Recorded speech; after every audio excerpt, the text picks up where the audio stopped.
So you first discovered Ayurveda in 2001 when you write, health was all about fitness, which at that time meant punitive gym sessions, restrictive eating programs, low fat, low cal.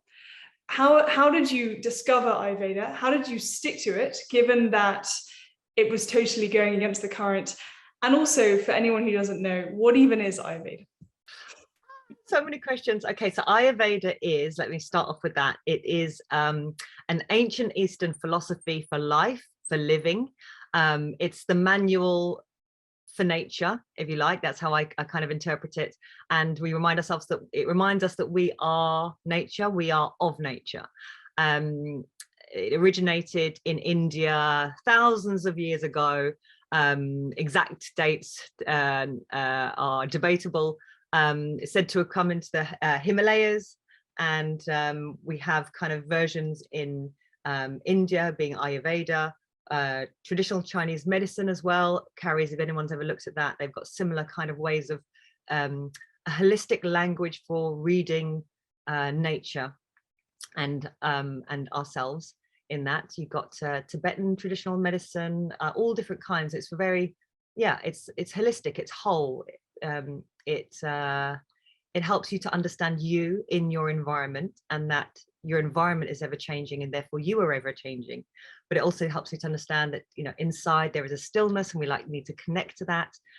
That there are so many levels, and really living, taking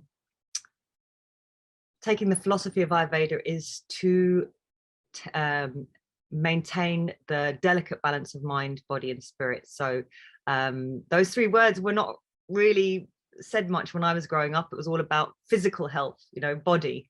Yes. So how did you, so tell us briefly, how did you first encounter Ayurveda, and how did you maintain it, given that everything about life in 2001, and frankly, you know, today, right? Your descriptions of 2001, unfortunately, could continue to resonate with how society encourages us to live, you know, fast, harsh, disconnected, cerebral. Ayurveda, by contrast, is slow, gentle, nurturing, satisfying. It encourages presence. This is a radical path, surely, to follow. It was a radical path in 2001. It's a radical path today. Well, I think for anyone who's ever been down those cerebral, harsh, you know, doing energies, you know, all of that energy is very fire, and we burn out. So in Ayurveda, we say like increases like, and the opposite brings balance.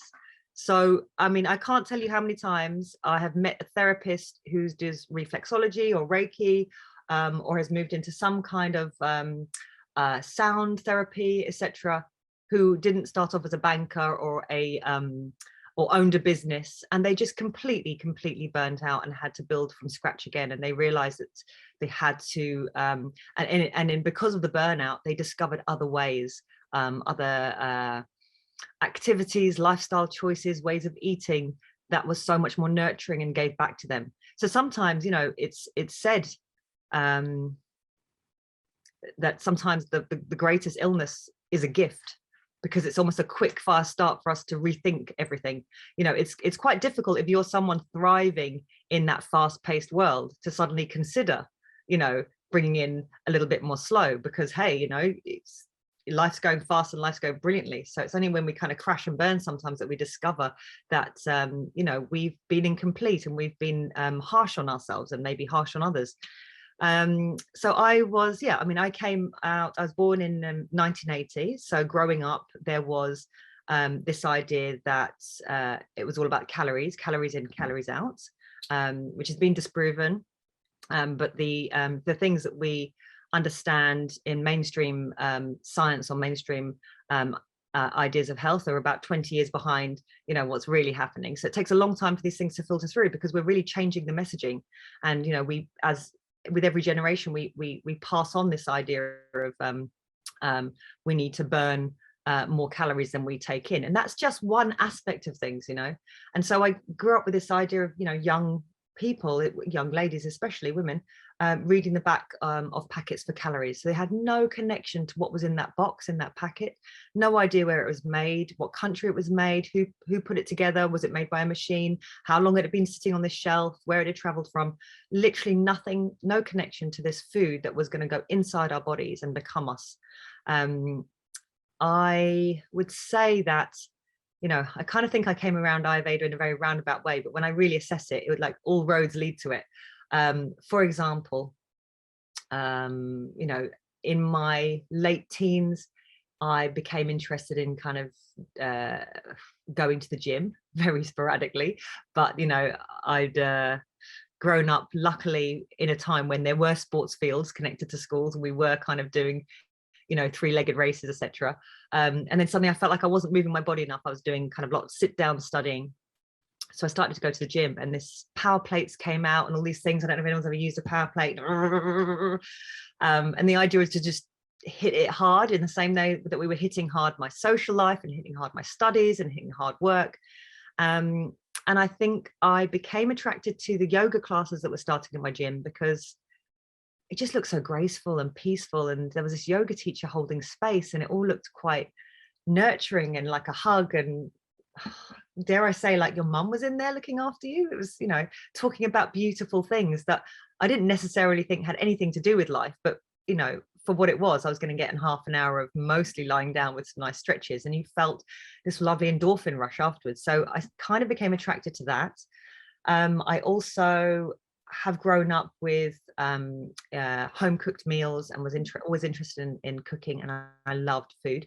And I think, you know, in my late 20s, in my late teens as well, suddenly a lot of eateries started to open up, a lot more than we ever had in the UK.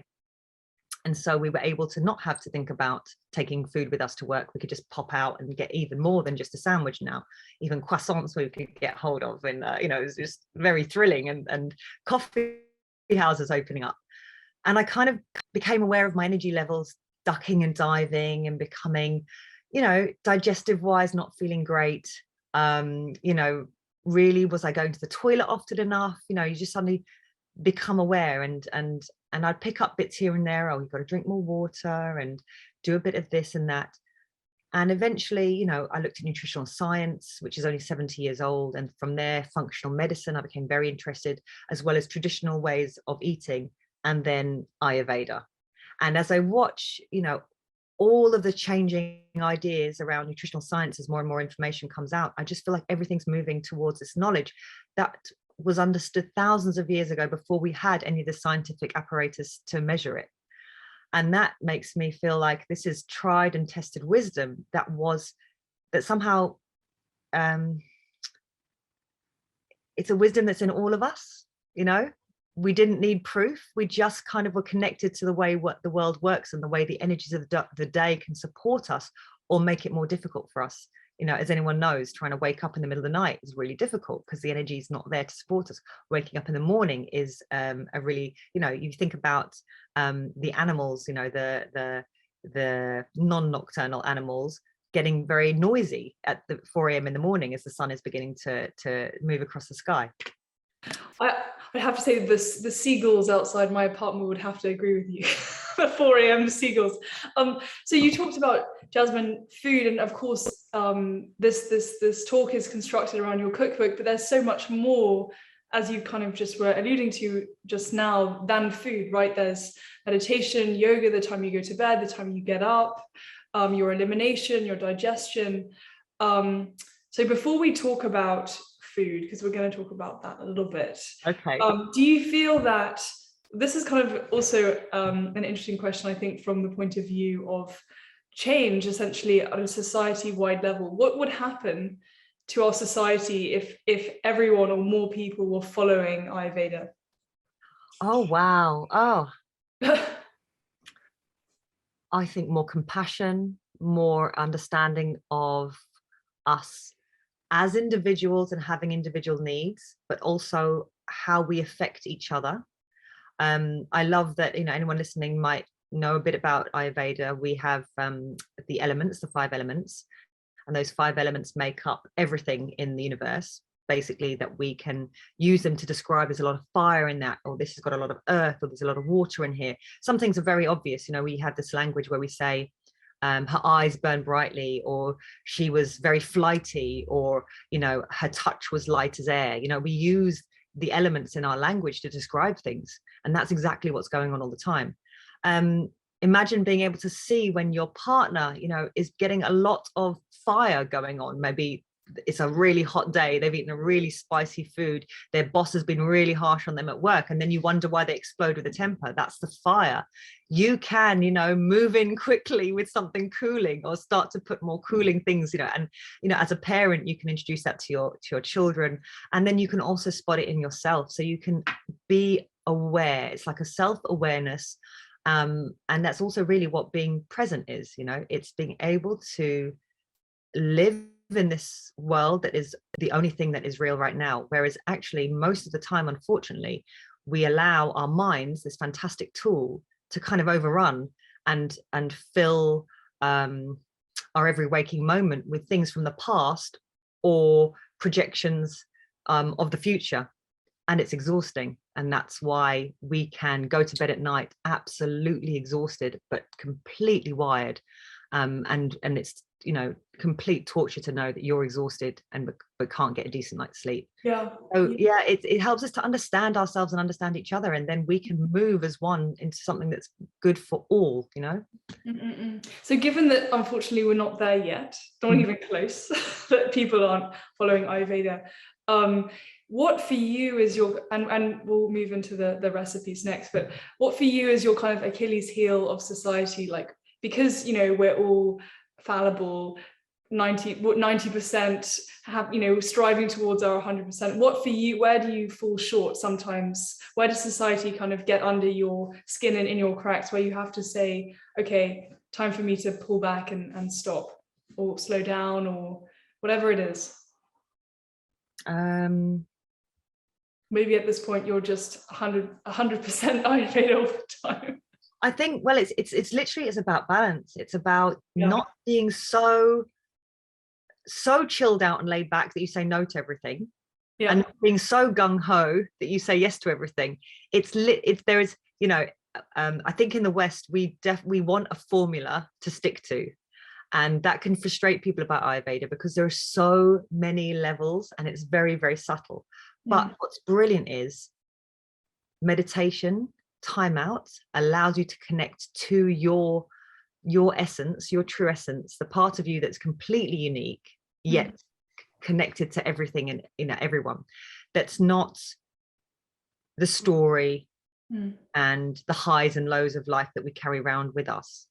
When you get to connect deep inside, you know, that space is pure joy. You realize you are love. You have such greater clarity on what you should be doing, or what your dharma is, as we say, what your calling, how you can react to that situation that's really uncomfortable with your best friend the other day, or with your partner, or with, you know, just things that make us feel icky, and we look for ways to blame or get out of them, or find ways to talk ourselves into that we made the right choice, you know, backing off or going forward. You know, so much happens up here based on the past and the future and a fear. If we connect into that love, it simplifies everything. And that's what makes me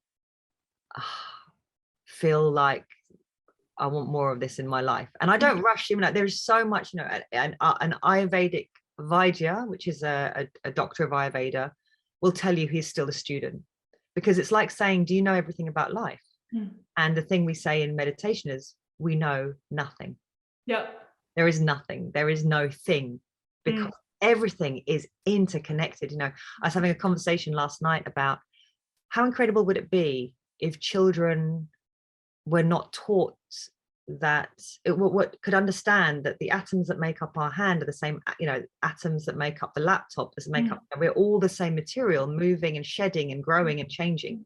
And then I thought, well, actually maybe babies don't need to be taught that, they already know it, and somehow we school them in the opposite direction, that 1 + 1 = 2, that there is nothing, you know, it's a lovely point, because I interviewed this woman, Alison Gopnik, I don't know if you've come across her work. She's a psychiatrist, psychologist at UC Berkeley, and she's written about consciousness. So talking about meditation is pertinent in the sense that she says that when we're children, we have this lantern consciousness, which is where everything in the world is kind of illuminated like a lantern, so that you know, this wall is illuminated, my computer's illuminated, the sky outside is illuminated, and that's why it's very hard for children to focus on one task and do something, because they're constantly moving between all the things that are illuminated. And she says that as we get older, we have something called spotlight consciousness, which is very kind of, you know, as the term implies, locked in one vision, which is useful in some cases, but if we're only ever in spotlight consciousness, we lose the kind of bigger picture, and as you say, the interconnectedness. And she says that there are kind of two main ways that you can foster lantern consciousness. One is meditation, and one is traveling. I've been broadening your horizons, and different cultures and different people, because we tend to you know, we exist in societies where it's this one idea, and we all grow up with that idea because it's blasted at us from our TV and our radio and our magazines, and all this stuff informs us. And yet children, you know, naturally they follow the charm. So when a child, you know, I remember an acting teacher once, she was an improvisation teacher, and she said, you know, up to a certain age, you know, she could walk into RADA to teach, which is a famous acting school in the UK, and ask people to volunteer for something, for a method she's going to show, or an activity. And she said people are paying thousands of pounds to be here, and no one wants to do it because no one wants to do a bad job. But she said, I can't remember the age, was it up to 5? You know, the children like me, because their definition of, you know, success is having a go. Which is so delightful, you know.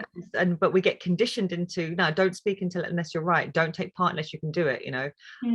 And so in meditation is something else I forgot to say. Another thing that threw me into Ayurveda, I learned Vedic meditation when I was 30 with my other half in Australia. And you know, my teacher always says, like, follow the charm. It's not about kind of doing whatever you want to do whenever you want to do it. It's more like what kind of makes you come alive, you know. And when you do that, you have less fear about, is it going to bring in the money, is it a waste of my degree, is that going to hurt somebody else, because it's just pure, it's a much more pure way to approach life without all this other stuff and these past experiences. You know, maybe a teacher said something to you once, oh, you'll never be good at that, and that's, you know, completely irrational, and yet it dogs you, is that the right word? You know, it continues to influence part of your life. Whereas meditation, you know, 20 minutes in the morning and 20 minutes in the evening, the first 20 minutes helps you to regulate yourself from that day and get rid of all this kind of energy that you experience from the outside that you no longer need, you know, information that's no longer, it's like, done, you know. That was, you know, I had a run-in with someone on the tube, and then I feel like my colleague and I didn't see eye to eye. I don't know if she feels funny about it. I feel a bit funny because she might feel funny about it. Dust it off, done, you know. And then the second meditation in a day gets rid of the backlog that you've built up. So I've taken part in, you know, I've been lucky enough to do very intense meditation retreats, and you come out just with this incredible, rooted and grounded and yet free. It's an incredible feeling, literally unburdened and so creative. You know, as humans, we are extremely creative. And in fact, when I wrote this book, I had just been on my first Panchakarma experience in India in 2016, and I was at a real crossroads. I didn't know where I wanted to go next. There was lots of opportunities with Hemsley, but something in my gut didn't feel right, and I wanted to talk more about Ayurveda, which I was being told was not the time and place. It was not right for the, you know, it wasn't commercially viable, XYZ, you know. And the funny thing, it was actually when I wrote Hemsley, I was told not to talk about gut health because it's disgusting and you Oh, can't. really? No, I was told I couldn't use it, and I went ahead and used it anyway. And then where were we 5-10 years, later? Everyone's, if you're not talking about gut health, who are you? Yeah. And so I went away with my other half. We felt quite burnt out from opening up a cafe, having a TV show, having two cookbooks that did so well. I'd also lost my father during this time, and I felt like I'd gone brain dead on this retreat. I literally had, I don't want to say I didn't care about anything, because obviously I loved and cared about the people around me and, my family back home. But there was no worries circling my head, the same 90%, the same thoughts that were circling yesterday and the day before and the day before that. Yeah. And I also thought, because there weren't these ideas circling my mind, that I had lost my ability to do anything. I'd slowed down so much that when I came back to London, I was that person on the tube that got in everyone's way. That I used to despise when I was trying to get And the funny thing was, I came out of that retreat, and Nick and I traveled somewhere else in India, and I downloaded everything about this book, the name of the book, what it would look like that. Wow. It was incredible. So when you create this space, your creativity can come up and flow. And so I wrote this book based on, like my Hemsley book, with lots of philosophy in and around it, written within the intros to the recipes. And then because I came to this first and foremost via food, with lots of recipes and practicals, because I think that's how I learned Ayurveda. I didn't go and study formally. I just picked up information here and there, and then I would ask questions about things that were interesting to me, and I would incorporate them into my day-to-day. And the bits that really were sustainable and that I could achieve them, for example, cleaning my tongue every morning. Don't think I've ever missed that in 12, 13, 14 years now. Eating my main meal at lunchtime. I actually went for an incredible Indian meal today as part of a business meeting, and very Indian, but very un-Ayurvedic in that I was mixing lots of different dishes, 3-course meal. But I did it at lunchtime when your digestive fire is at its strongest. And I also made sure that I was very hungry and therefore ready for the job. Yes. Things like that. So it's like if someone goes and wheels a chocolate cake in front of me, it's not like, no, that's the devil's food. Actually, you know what, I won't have a slice of that tonight because it's got caffeine in it, it's got sugar, it's late, it's going to mess up my wind down. But I'll have a little piece of that tomorrow, and really sit down and enjoy it, rather than squirrel it away and then feel guilty. To me, it's a beautiful, romantic and way of living your life that's not didactic and cruel. It's in fact just gorgeous.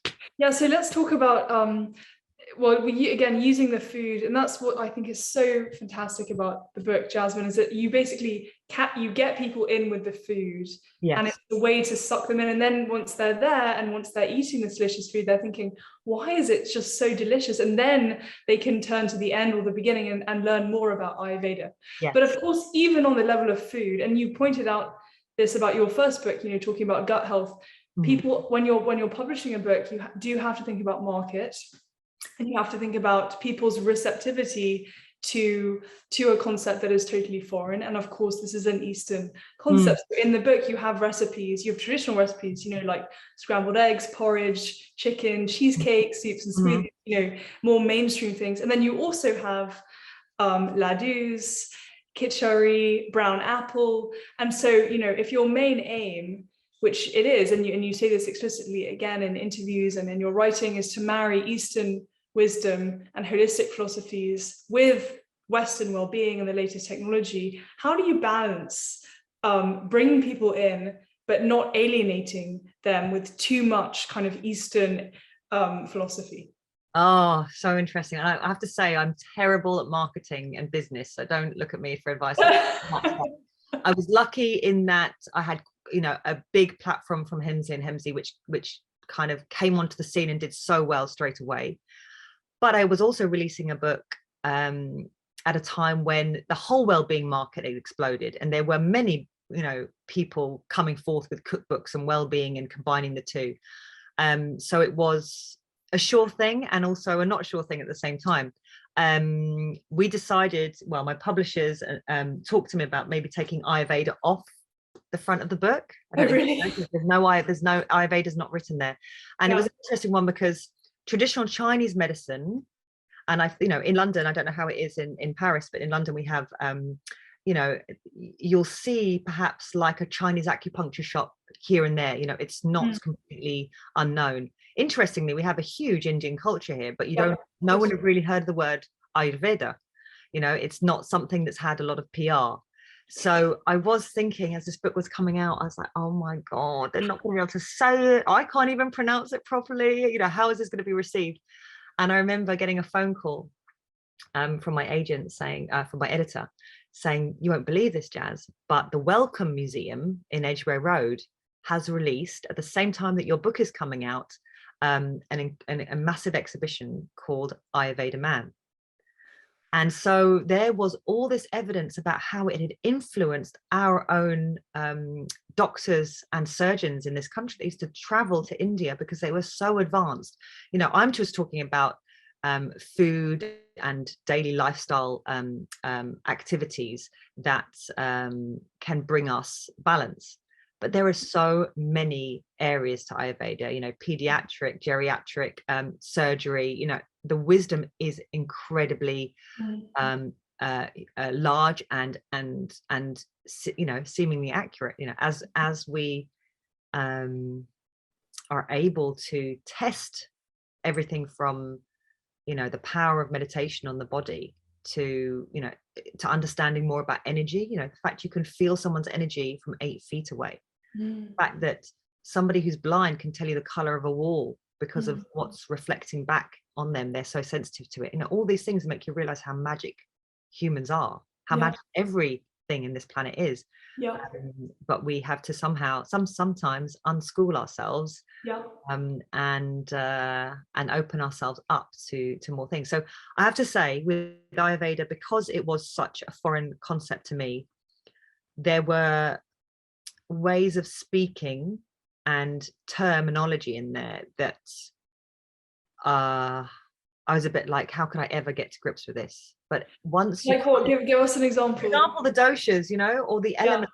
I loved it when they talked about the elements in yoga.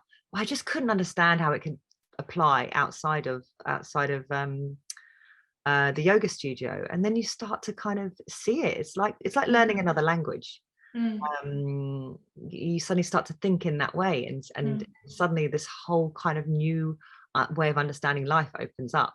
So it's you get so I always say to people, don't throw yourself into it. You don't the beauty of this is because when you work with nature, i.e. that's what Ayurveda is, you're in for an easier ride. So every little thing that you implement is you're on the right path. It's not that you have to get all your ducks in order to get a positive result. It's not like that at all. And even now to this day, things fall out of my practice that come back in. I'm like, oh God, that's good. Or someone teaches it back to me, or someone says, oh, you told me this, and I'm like, oh, so I did. I've forgotten to do that because so funny. The society doesn't necessarily support this way, and therefore I get pulled in different directions, and it comes out of my rhythm. But let's say this idea of getting your ducks in a row, and not having to do that, and not having to have a checklist, and not having to have everything worked out. But what would for listeners on the call and for listeners afterwards, practical? What's the first duck, as it were? Okay, what are the practicals? Okay, so first of all, I would say, if you're interested in just beginning to understand the elements and the doshas are 3 energies that also make up everything. It's like a subcategory, if you like, of the elements. You have the 5 elements, and they are divided into the 3 doshas. So Vata, Pitta, Kapha. People might have heard of this. If you're interested, these 3 energies, because we are the 5 elements, we are these 3 energies, they make up everything. You are a lot of Kapha, a medium bit of Pitta, and a little Vata, or in my case, I'm a lot of Vata, Pitta, mostly Vata, and a little bit of Kapha. So you start to understand why, for example, my nails are always ridged and dry. It doesn't matter how much hand cream I put on.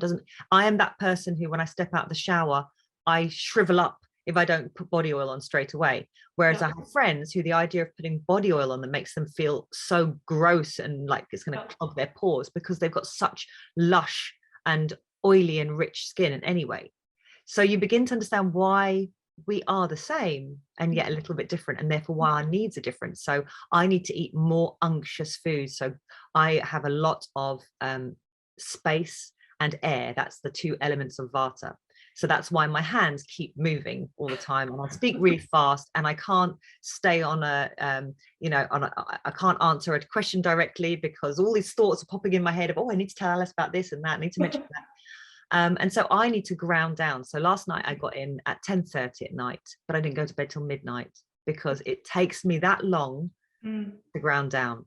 Whereas someone, my friends who's very pitta, she's like, right, bedtime is, as soon as I get in, she can hit the pillow and she's gone. And whose kapha is naturally very grounded anyway. And so for them, it's an easy transition just to slide into bed and sleep. So there you start to understand yourself. But having said that, and having understood that we're all a little bit different, and also that that doshic ratio, if you like, also changes according to the seasons, time of day, the temperature, that your environment that you're in, the people that you're around. So believe it or not, if I'm around a lot of hyper chatty people, I'll either go up and meet them and try and beat them, or I will take it right down and I will just realize, without thinking this consciously, someone's going to have to ground this situation because we're all getting louder and faster and higher pitch.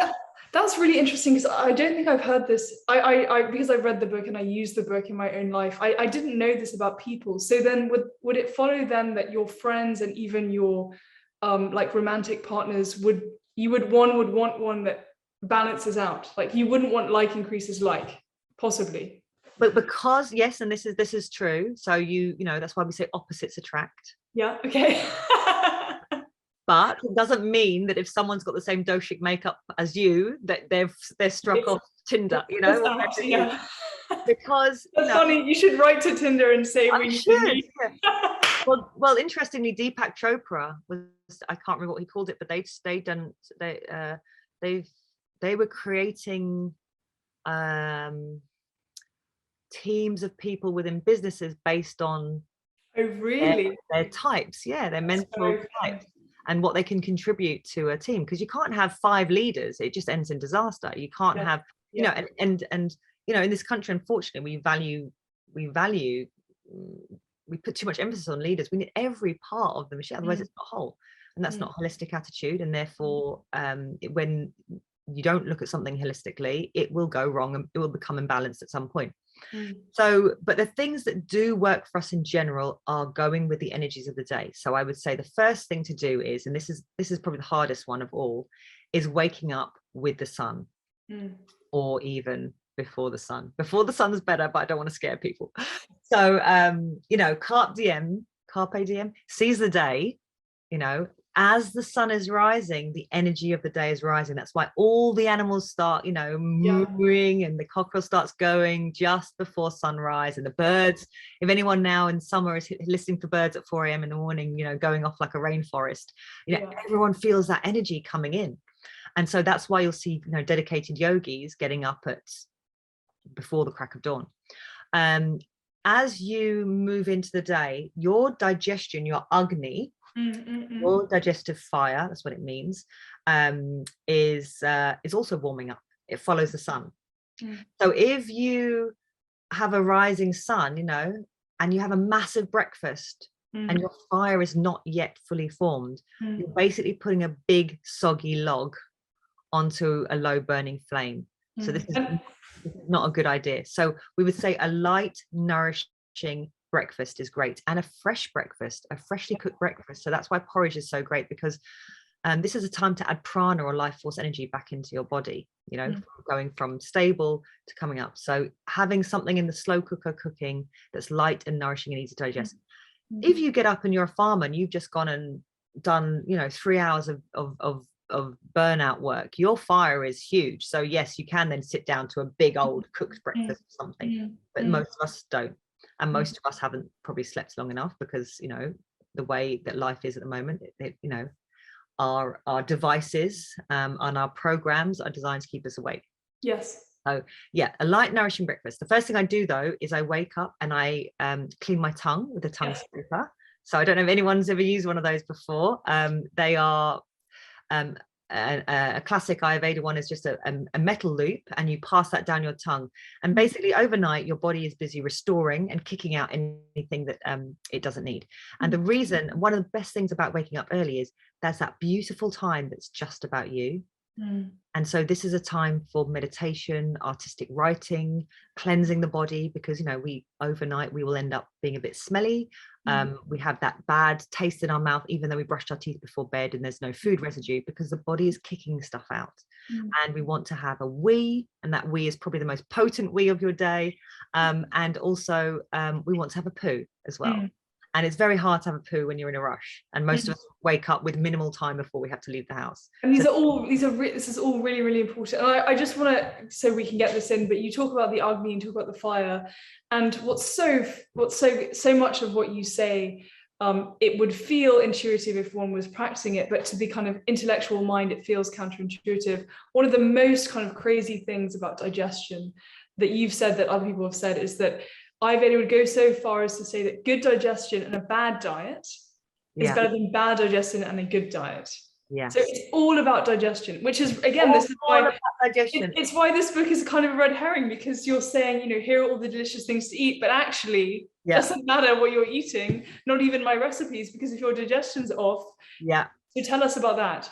So basically the things that can make your digestion go off is improper food combining, lack of sleep, high stress levels, eating at the wrong time of day when your digestive fire is not at full capacity, digestive fire being over capacity. So don't forget, it's always about the balance. A good lively digestive fire. Too much fire, you know. So imagine I've got a fire pit out the back. If it's burning, I know, randomly it's just a metaphor. And you know, I sometimes look at it and I really, you understand so much. It's huge, it's firing away, you know. You can't cook food on that, it will disintegrate. So if you have too much pitta, too much fire in your body, you are not able to metabolize the food to turn it into rasa or to nourish your tissues, you know, to turn it into something that can nourish us. It literally just is extinguished. And that can be the case for people who look like they can eat a horse and they don't put on any weight, or they're hungry again 5 minutes later, because they haven't actually been able to utilize the nutrition of that food, or the energy, the prana. So we want a lively digestive fire that's fired up at the right times, i.e. meal times. We don't want it low at meal times and then really hungry in between meals, because then we're like, oh, then we're snacking and we're upsetting it. So how does one get there? Because let's say somebody's on the call and they say, this all sounds great, but your description of this perfect kind of digestive health feels so far away from where I am today. It's a big issue because of our lifestyle. So I would say, take time, read the book, get to understand. I mean, there's a whole thing on this about how and when you eat is important as what you eat, and that I think was a massive eye opener for me. So this is on page 282. You know, a whole list that makes sense. You know, eating in front of the TV, for example, eating when you're upset, eating when you don't feel hungry. You know, all of these are little things that you can change. For example, you don't feel hungry. You could eat, but you don't feel hungry, but you've been invited to lunch and it's rude not to. Adding a little bit of lime or salt, or taking a pause to appreciate the look of the food, to smell it. As I'm saying this, is anybody else getting hungry?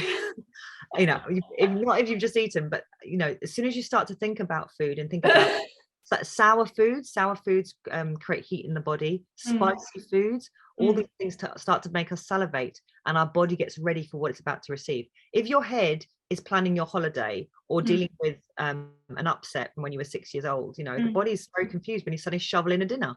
You know, it's like, what? So little things like that you can run through, that you can add in and just begin to understand. But the basic thing is light, nourishing breakfast in the morning, main meal at lunchtime, especially if the meal is complicated, i.e. it's got raw foods in it, hard to digest foods like meat and cheese, and lots of beans, etc. And in the evening, again, light. So I know that our European counterparts like to have a big evening meal, and we've become more like that in the UK. It's very common now to have your main meal late at night. As opposed to the Sunday lunch, as opposed to lunchtime. Which from the Ayurvedic point of view is perfect. Yes, Sunday main meal lunchtime, when the sun is at its highest, at its peak, when your digestive fire is at highest, between 12 and 2. That's the ideal time to have your main meal. And then your evening meal early, say 5:30, 6. And in, you know, when I speak to older generations, it was a cup of tea and a sandwich, or it was a soup. It was a very light meal. We called it even tea time. Now we have tea time, and then we have a whopping great steak at 9:30, 10 o'clock at night. But there are brilliant ways to remedy this as well. So, for example, I ate late last night. Staying up until you're digested is better than going to sleep on it. So even though we know sleep is a really good idea, actually the quality of your sleep and your digestive health would be better to finish digesting that food. So staying up 2-3 hours after food is better. And what's so remarkable, Jasmine, is that it's so subtle. So you even say that one should not drink more than 3 cups of tea a day. I mean, so you say like no snacking. Yeah. Just snacking is totally off the table, but just how sensitive. It's grazing more. So different types will need amounts of food. So for example, café types can afford to not have breakfast. But obviously if you're hiking, you're doing anything endurance, you're pregnant, you're breastfeeding, you know, those things change again. Also the time in your life, you might notice that people when they're older eat less food, they need less food, they've got less energy expenditure.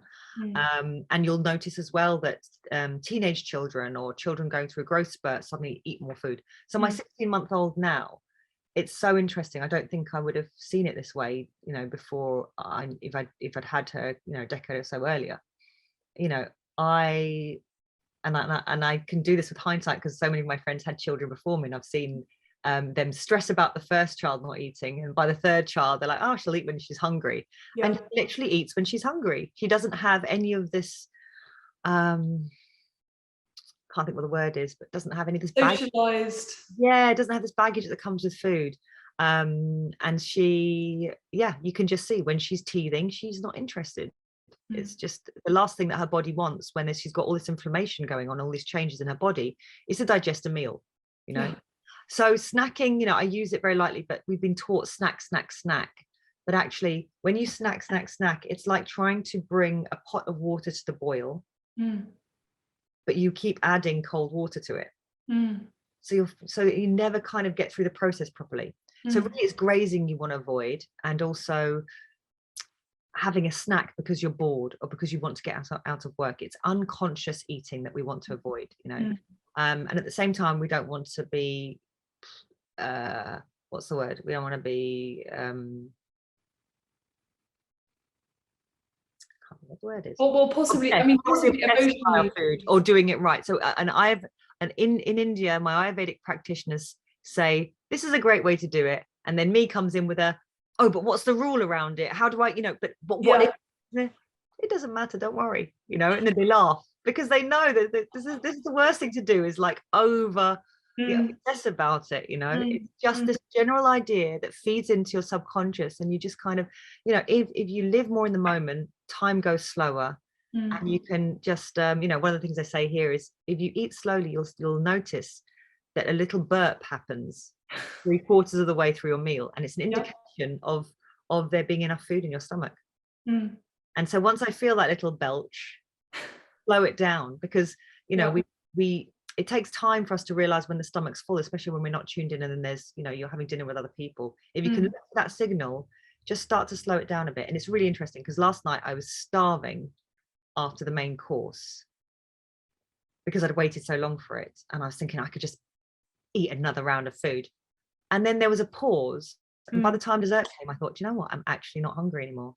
There's a difference between being not hungry and stuffed. So in Ayurveda, we want to say, it's my dog seen a squirrel, we want to say, you can move away from the meal easily afterwards. You don't want to feel like, oh, you know, and that's okay too. This is okay too.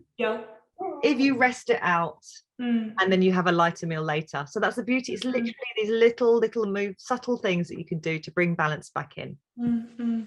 Jasmine, thank you so much. I want to turn to, I want to encourage people to post questions in the comments. We've had 2 questions from Johanna. Let's see. I wonder if you have answered them already. The West. Okay, this is nice actually. The West has much to offer. We have ancient civilizations that also allow for survival of people in time immemorial. What's positive about the West that can also contribute to this? Oh, lots. Yeah. I use this example of like these Eastern rich philosophies, but we had these philosophies, you know, we understood, we call them old wives' tales here. For example, I did a first aid course yesterday, just a 2-hour one, pediatric course. And the lady was saying, you know, that's why our folks put butter on a burn, because you were protecting the moisture loss from the burn. You know, now we use cling film. So after they cooled it right down, they would use that to stop any infection coming in, to keep it moist and to protect it and keep the water in, you know, all these things. So we have all these things that get written off as old wives' tale, or they say that there is no scientific evidence for fennel being a galactagogue, for example, or for, I can't think of some examples, but that's because nobody has paid for people to scientifically test it, because there's money in it, right? So they become these old wives' tales that are actually, you know, it's really interesting. We have the wizard, you know, in Western cultures, who's the wise man that can do magic, and you have the witch. Yes. It's this female, like the witch is wrong and bad and evil. Or you have the crone, you know. I remember going to Glastonbury, not the festival, the town. It's very kind of little spiritual place. And I just kept seeing the word crone. And when I think of crone, I think of this old, like gnarly woman that's a bit scary, you know, on our TV shows. Crone is the wise woman who has seen the birth of many babies and has all this knowledge about herbs and spices.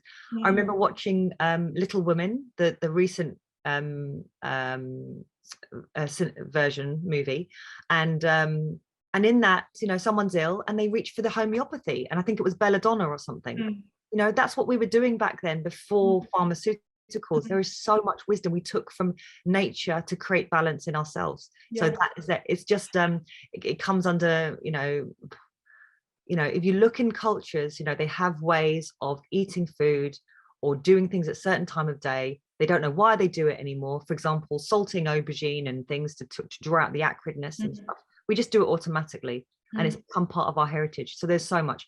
Then on the other side of things, you know, well-being right now, you just have to look at things like fermented food, you know, breath work, cold water immersion, understanding circadian rhythm, intermittent fasting, HIIT, and then doing meditation and all this kind of stuff. You know, all of this is part of the stuff that we all knew, but it's just being branded. And if you do too much of one thing by itself, you're going to create an imbalance. So it's about bringing it all together as part of our everyday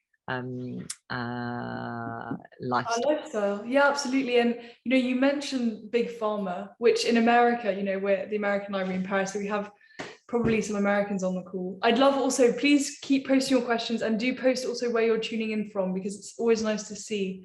We always have a really international makeup, but big pharma in America is enormous, and scary, and as you say, monetized, and has so much power in so many different ways. How do you feel about the state of that in the work that you do? Yeah, I have very strong feelings about it. There's so many great people calling this out, and I wouldn't say that I'm able to articulate a lot of. I'm not able to articulate in a great way to people some of this, because I'm aware that we can get into very dodgy territory with it, and I also don't want to scare people into things. But I just think what I love about Ayurveda is and I use Ayurveda as one of the languages. There are many, as Johanna pointed out, understanding wisdom, rich wisdom that comes from within and is also generational and experiential. is that it empowers us to take care of ourselves rather than waiting for, you know, I can't tell you, and I work with a lot of people who come to me for advice, or, you know, I tend to connect people as well with different practitioners of homeopathy, etc. And you know, they are suffering, but there's nothing to cut out or cure yet from a Western, from a modern medical point of view, and they are turned down and they're made to feel like they are a burden to the system, wasting people's time. It's all in their head.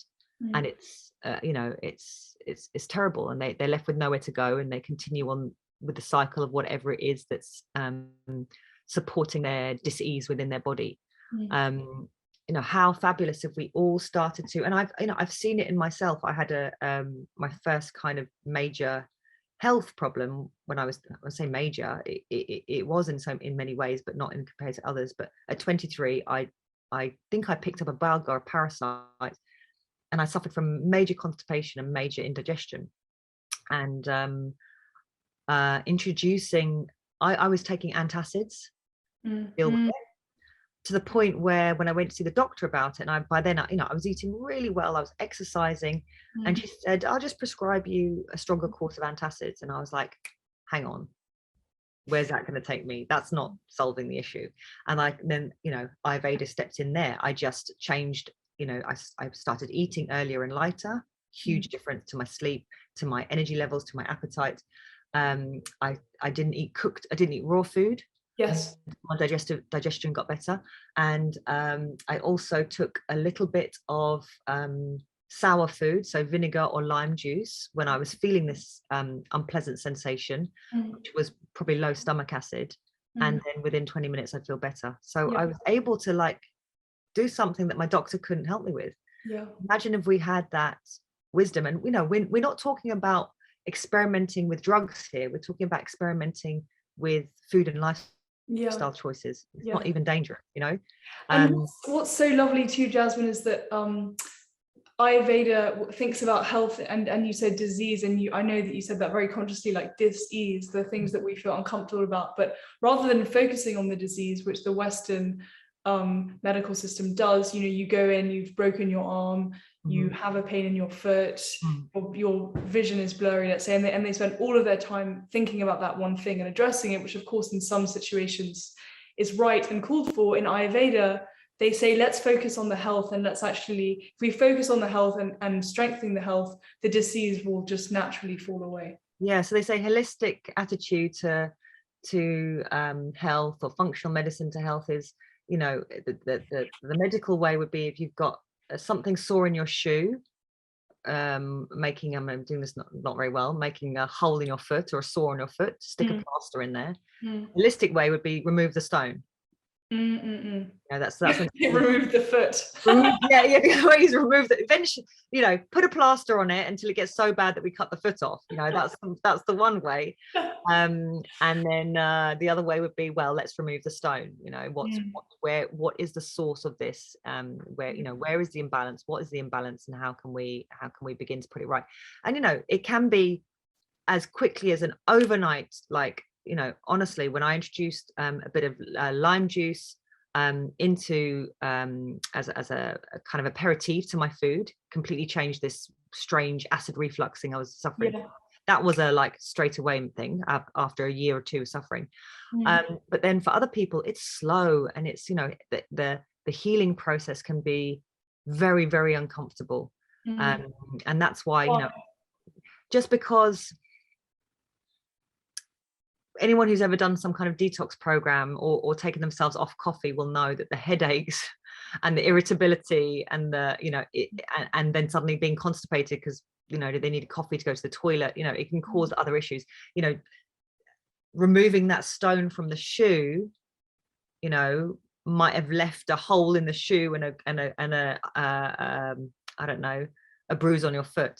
That's got to heal, you know, which is why I'm such a big fan of alternate practitioners. You know, we now, you know, I don't think there is a GP that doesn't understand the power of acupuncture. Yet scientifically it can't be explained via, you know, but it's been accepted because you can't deny anymore. It helps people get pregnant, it reduces stress levels, it helps with chemotherapy, patients. And I've heard lots of miracle stories. You are dealing with the energy channels in the body, you're helping your body to heal itself. You are the healer, and that's incredibly powerful.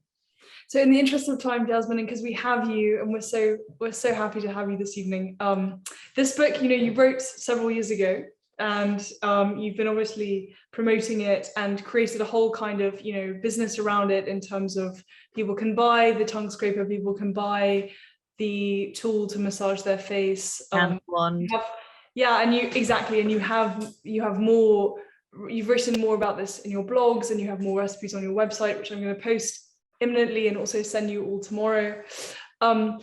You said that your life is this idea of following the charm. So where is the charm? And as you say, if all roads lead to Ayurveda, then you've reached the point of no return. But are there new places that you're following now? Well, I just started maybe 6 years ago. I mean, meditation has had such an incredible impact on my life and my partner's life, to the point where we're like, you need to go and meditate.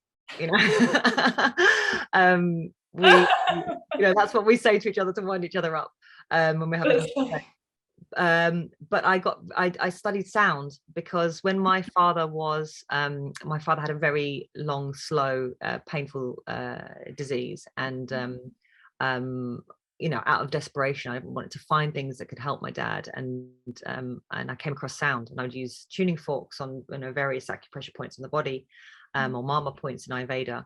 And my dad was not into that stuff, but he was willing to try everything, and I could see this profound effect.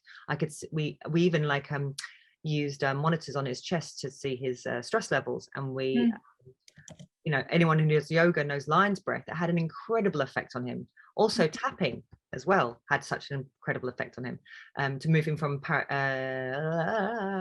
sympathetic into parasympathetic mode, so from stress into no stress. So I got into tuning forks, which was a bit diagnostic, and then I discovered sound baths and crystal alchemy bowls, which are so feminine. And believe it or not, because I'm wearing a pink and lilac shirt today, my masculine was way too strong. That yang, that masculine male sun energy of doing, I did not have enough, which is great because it gets things done. I did not have enough of that feminine lunar energy of being. And so, meditation I had, but these sound bowls were just, it was just so delightful, and it was so opposite to how I was living my life, that I kind of fell for them hook, line and sinker, in the same way that I fell for the yoga space in the middle of the crazy gym. And I found it so effective. I started to play sound baths, which I did all over London, different residencies. And then lockdown happened. And I remember, my other half and Naomi, who works with me, saying, do it online. I was like, don't be so silly. It would never work. How you can't listen to it digitally. And I don't know if you saw that I started it in lockdown. I did an Instagram live, which was so good for my mental space as well, because it was, it was a harrowing time. And I just did it for 15 minutes every day. And I got, I was able to connect with all these people who couldn't get home, or were not with loved ones, or isolating. And they loved it. They weren't even in the same room with me. And it cut out, when with Wi-Fi, but it was very powerful. Yes. So now I've created digital downloadable versions of that, so you can have it on your phone and have it, because, these are the tools that help me. So sound. The sound, as opposed to music. Sound being less of something that you can have an opinion on. We always have, taste in music, or music might remind us of things. There's a lot going on, and it kind of stirs up the mind. Whereas trying to, like listening to the birds or listening to nature, and you don't know what's going to come next. And so you can't take it for granted. And so you kind of move from sound to sound. And in doing that, you stay in the moment. Yes. And your thoughts are still there. Yeah. Your mind is still calculating things, but you have this incredible space of being alive right here and right now. And that's how sound, as well as many other things, vibrationally speaking, is an incredible tool. Yeah, and it's so lovely. It's such a good point too, because I think of course it would make sense for you to like that, given how Ayurveda places such importance on not only the taste of food, but the texture of food. I mean, it's such a sensuous experience. Oh yeah. Yeah. eating. You know, in India they eat with their hands. You know, everything is the texture, the color, and so sound is literally, I mean, there's the bacteria on your hands interacting with the food, but also the, you know, if you look at chefs, I've worked with chefs in big restaurants, and they literally pick up the food and do all this because they're understanding the food. They're not tasting, before they even taste and smell it, they are manhandling that baked good that I brought in or something, because they're understanding so much through the hand. And so we think we're so proper eating via a knife and fork, so don't get our hands dirty, but we're just missing out on this complete experience. But yeah, the sound, if I didn't explain it very well, is that you lie down and you let these different sounds kind of wash over you, and it's like it's a guided meditation, if you like.